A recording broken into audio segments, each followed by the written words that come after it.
Hey, welcome back to Sleazy's Garage. Today I will be demoldifying a white Mustang GT that it's been sitting in my parents' basement for 20 years well, maybe about 18 years. It can't come into the garage until I have sufficiently gutted it. It's going to be a fun process. If you have the same problem, get a professional. Just do a quick walk around. It's a 1989 Mustang GT. I've driven it since high school. Couldn't give you a cold start if I wanted to. There's no engine in it. Notice the missing side molding here. That thing has seen better days. A little bit of rust on these doors. I'm going to replace the doors. Notice the fender well. I had tried to roll this myself in high school to fit bigger tires. This car has seen some stuff. I had put a LX bumper on it at some point, so that's going to go. I think I'll do maybe the Cobra bumper or something, because I do like to have the rear exiting exhaust. But who knows what we're going to do with the motor. So same thing with this one. This is going to need to be repaired. There's a big dent in the door here. You could smell the mold from outside. I had to remove this because there was a huge colony of wasps, and those were removed. There's a little bit of damage here and there. It does have subframe connectors, packed full of stuff that needs to get thrown out. So I'm going to be doing today. I am also deathly allergic to mold, so I am wearing, if you can see in the reflection, full PP gear.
Get a razor blade and I'm going to chop up the carpet.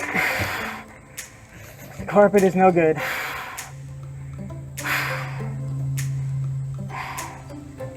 Be right back. Alright, once more in the PP suit. Looks like I'm going to have to pick up the pace a little bit. You can't really tell from here, but storm kind of moving in, so I'm going to try to finish, at least get the carpet out, try to clean some of this stuff.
Alright, so she's gutted. Apologize for the breathing. Floorboards don't look that bad. It was kept in a garage, so the mold isn't too bad, but that wheel's got to come off. I got to figure out what to do with this, but I have to deal with the allergic reaction I am currently having. Alright, well, I'm going to call it a day for today. Packaged up some of the garbage, put everything that I want to keep back in. Ooh, it stinks. Good. I mean, it's getting there. A lot of cleaning to do. That's it. So, I take this to the dump.